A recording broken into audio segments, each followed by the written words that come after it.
Hello, and welcome to your Wednesday edition of Wildcat News. I'm Ajani Teeler.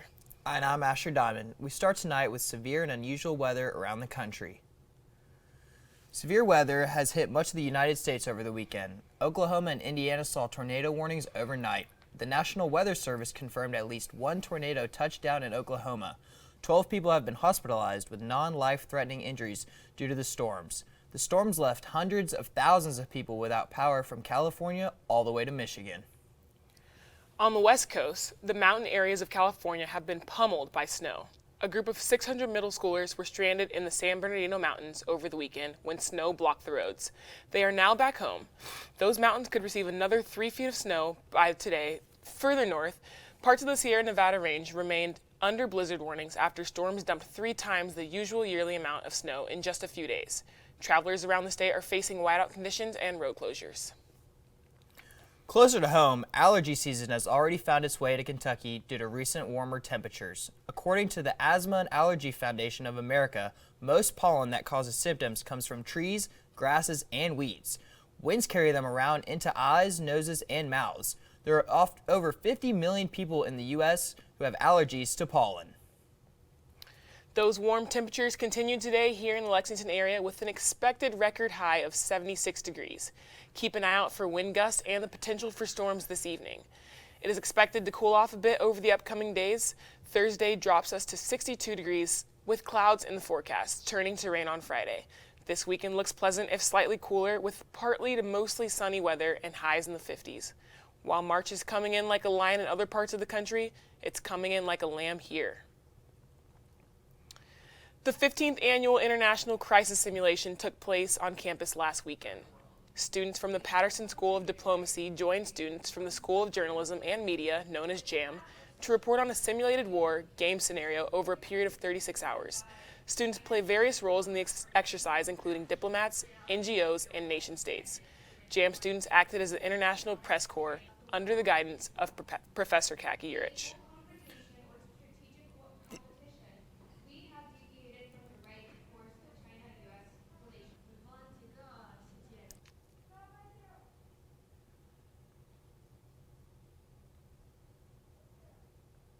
The Explorium, a children's museum in downtown Lexington, is considering a move and remodel. I spoke with Kaylee Holscher, a design major here at the university who's working with the Explorium.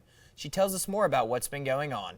Okay, my name is Kaylee Holscher, and I'm a junior at the University of Kentucky, and I'm majoring in interior design. So currently, my studio is working with product design majors for the first hour, and right now we're divided into 6 teams, and we're all coming up with different exhibits to incorporate in the Explorium in downtown Lexington. The purpose of this project is the Explorium actually might be moving to a different location, and if we can convince them that they have good or just good potential now in the location that they're in, they might stay where they are, because personally we think like downtown is a great location for the Children's Museum. So the beginning of the process, we went to the Explorium downtown and we did a site visit, and we took away that the Explorium is really outdated and a lot of the exhibits are still the same from when I was a kid.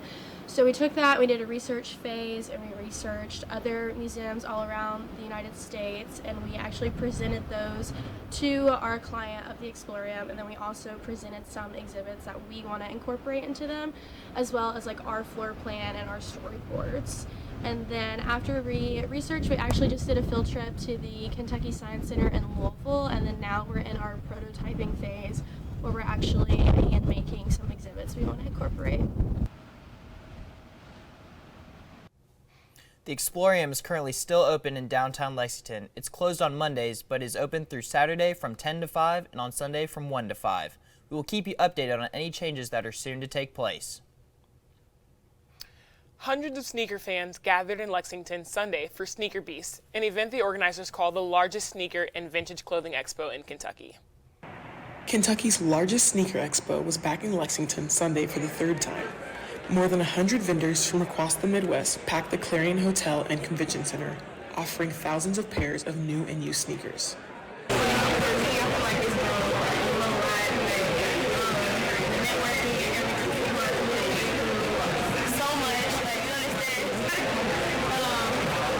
Shoes shoes featured at the event were both the sort you'd see at a traditional store, as well as very expensive and rare ones. Making the event unique was simply having thousands of sneakers in one place. A lot more inclusive, like Nike Talk, maybe Craigslist, and a couple other platforms. But now it's like stores like Stadium Goods, Urban Necessities, and other entities that might charge 3 or 4 times as much as retail. The event that showcases the culture that surrounds ownership of sneakers had an estimated $200,000 worth of shoes sold. The expo will return to Lexington in a few months in a larger space. The most expensive sneaker sold at the convention was nearly $5,000. The founder of the Sneaker Beast, Tyler Foley, said the convention will return to Lexington in a couple months in a bigger venue due to high demand. Alex Morgan will be with us next for Wildcat Sports. We'll be right back.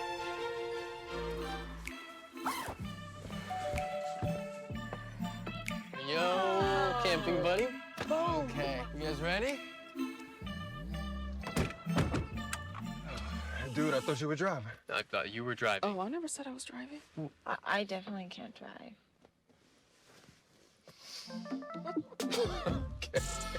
If you're high, just don't drive. It's illegal everywhere. If you feel different, you drive different. Hey, Bobo, do trees tell each other stories? I'm sorry. I'm afraid I don't know that. Hey, why don't we go find out? Listen. Do clouds take naps? I couldn't tell you. Dad, do stars visit their friends? Look.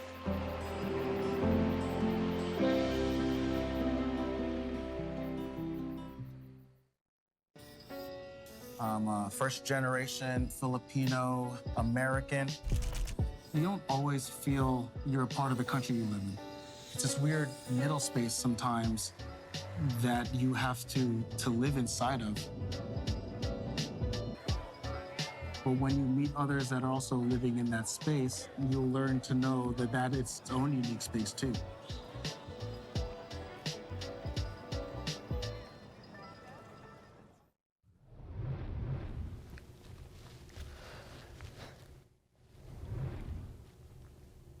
Hello, I'm Alex Morgan and welcome to Wildcat Sports. Moments ago, the Wildcats women's basketball team won their first game in the SEC tournament against the Florida Gators.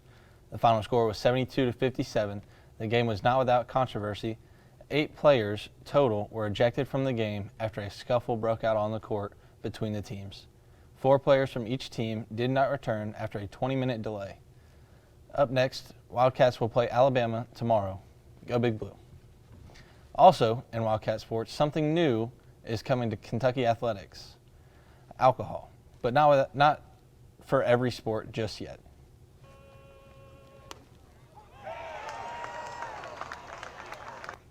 The University of Kentucky has permitted the sales of alcoholic beverages at baseball and softball games as a piloting test. This past weekend was the first set of home games that fans could buy alcohol. Here's what a baseball fan had to say about the alcoholic sales. I think it's been long overdue because other conferences, from my understanding, have the alcohol sales. I think you've got, especially with, baseball, I'm also a football fan, so when you go to the football games, you have people that are bringing it in, even though there's security checks. People are up there drinking, and if you're a university, why not make some money off of that if you're having the alcohol sales to boost revenue? The university is using this piloting test to see how well alcohol sales are at these events, with plans to bring the sales to other sports, such as basketball and football games. Major League Baseball has introduced a pitch clock this season, and it has already seen its first infractions. San Diego Padres third baseman Manny Machado received a strikeout for not being in the batter's box within the allotted time. Atlanta Braves shortstop Cal Conley also had a violation for the last out of the Braves and Red Sox game. Batters must be in the box with 8 seconds remaining on the pitch clock. The pitch clock is set to 15 seconds when bases are empty, 20 seconds with a runner on, and 30 seconds between at-bats. The NFL Combine started yesterday with players getting their medical exam and starting team interviews. For fans, on-field workouts and measurements will begin tomorrow with defensive linemen and linebackers. The most notable workouts will take place on Saturday when quarterbacks and receivers work out at 2 Eastern Standard Time. Will Levis has confirmed he will be throwing during the workouts. The combine will run through Sunday. Portland Trail Blazers point guard Damian Lillard put on an incredible show on the court Sunday night. He scored a whopping 71 points and made 13 three-pointers in a winning effort against the Houston Rockets. Lillard's performance was one of the best individual efforts in NBA history, but the celebrations were short-lived. Shortly after the game, Lillard was selected for a random drug test, raising eyebrows among fans and critics. Lillard, who has never tested positive for any banned substance in the past, has been vocal about his clean record and commitment to the game. And that's it for your Wildcat Sports. We'll be right back.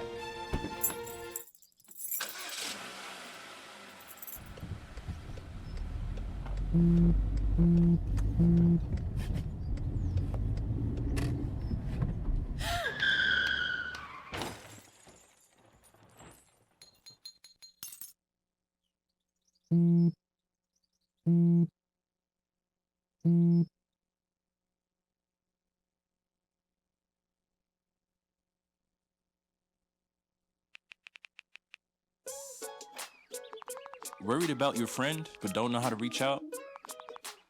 You could say how are you or get a fake tattoo. You could ask with an app if it works for you.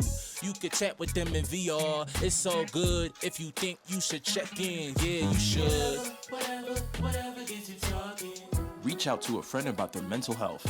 Whatever gets you talking. Learn how you can help at seizetheawkward.org.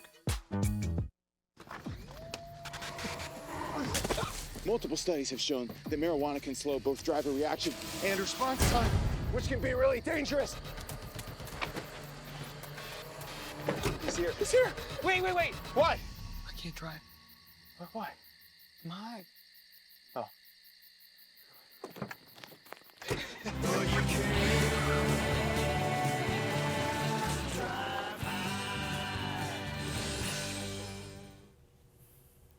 Kicking off entertainment news, the 29th Screen Actors Guild Awards were on Sunday. Everything, Everywhere, All at Once won 4 out of the 6 major awards in film. Brendan Fraser was another big award winner for a male actor for his leading role in The Whale. The SAG Awards are often used to predict the big winners at the Oscars, which will be later this month. On the 1-year anniversary of the Russian-Ukrainian war's start, country singer Brad Paisley released a tune featuring Ukrainian President Volodymyr Zelensky. Same here reflects on universal similarities amongst people regardless of language and local. Royalties from the song will be donated to help build housing for displaced Ukrainians due to the war. Universal Pictures' Cocaine Bear had a successful opening this weekend with multiple sold-out showings at the Kentucky Theater. The local theater helped it premiere last Friday with hundreds of fans lining out the door to see the greatly anticipated film. The film star Cocaine Bear also joined the crowd. Fans took pictures with the bear in the theater's lobby. They also could buy his merchandise and bear-themed snacks. The film was the second highest grossing movie this past weekend, close behind Marvel's Ant-Man: Quantumania. Everyone loves a good small animal story. Austin Jones is a local resident who recently purchased some property here in Lexington. He lives with his girlfriend and they just recently rescued a puppy. The puppy is about 6 weeks old and is an Aussie Doodle. Bought this house actually and got a phone call from my mom and she said there was a puppy that needed adopted, and I've had dogs right up my entire life, so I figured a new home needed a dog in it, so went to rescue this dog. The Humane Society has adoption fees starting at just $25. You can go to adoptlove.net to have a new friend in your home today. So are you a cat person or a dog person? Johnny, I'm a people person, really, but... What does that mean? Nothing. Let's get out of here. That's all for your Wildcat News today. See you again next Tuesday for more. Thanks for joining us and have a great night.